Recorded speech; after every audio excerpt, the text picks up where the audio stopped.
যে নির্বাচনের জন্য প্রয়োজনীয় ভোটার তালিকা, অন্যান্য কিছু ডিলিমিটেশন এবং নির্বাচন আইনগুলোর সংস্কার, এগুলো আইনি বিষয় এবং প্রাতিষ্ঠানিক বিষয়গুলো খুব অল্প সময়ের ভিতরে সমাপ্ত করা সম্ভব। আমাদের সেই অভিজ্ঞতা আছে।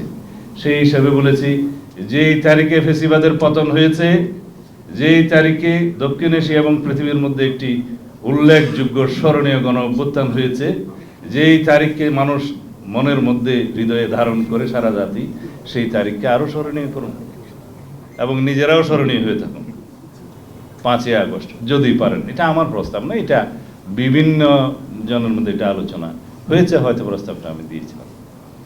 এখন বিষয় আসে যে এই সময়ের ভিতরে নির্বাচন হলে কারো কারো রাজনৈতিক দল গঠন করে নির্বাচনে অংশগ্রহণ করা হয়তো একটু কষ্টকর হতে পারে, আমরা জানি। কিন্তু রাজনৈতিক দল গঠন করার জন্য রাজনৈতিক প্রক্রিয়ার মধ্য দিয়ে জনগণের সামনে আবির্ভূত হওয়া উত্তম।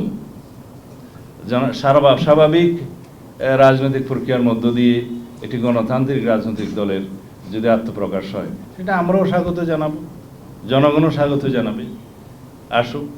এখন নির্বাচিত হওয়ার জন্য যদি বিভিন্ন কৌশলে সরকারের সমস্ত শক্তিকে প্রয়োগ করতে হয়, সেটা ফেসিবাদকে আবার দোষারোপ করে কি লাভ হবে? তাহলে কোয়ালিটি সম্পন্ন আন্তর্জাতিক মানের CMT 500W CSRM committed for better still.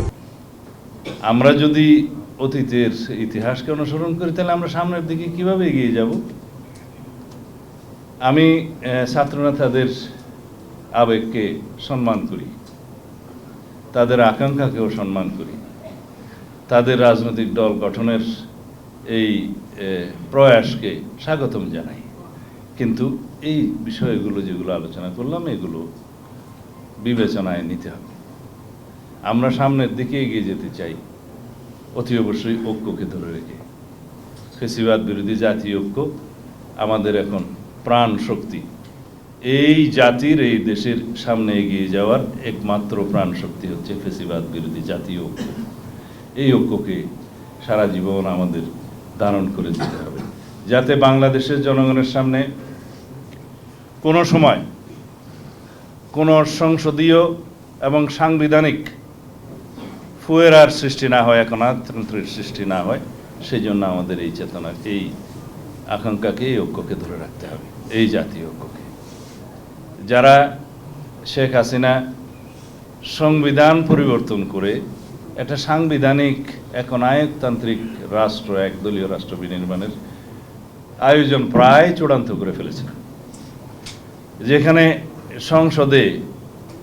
সংসদীয় একনায়কতন্ত্রের বৈধতা দেওয়ার জন্য তারা প্রায় 2-4টা আসন বাদে সব আসন নিয়েছিলেন। সেই জায়গা থেকে আমরা যাতে, সেই জায়গায় যাতে আমাদের কোনোদিন আর ফেরত না যেতে হয়, সেই জন্য একটি চূড়ান্ত গণতান্ত্রিক সাংবিধানিক সংস্কার আমাদের করে যেতে হবে, যাতে সংসদীয় একনায়কতন্ত্র বা সাংবিধানিক একনায়কতান্ত্রিক রাষ্ট্র বিনির্মাণের স্বপ্ন ভবিষ্যতেও যাতে কেউ না দেখতে পারে।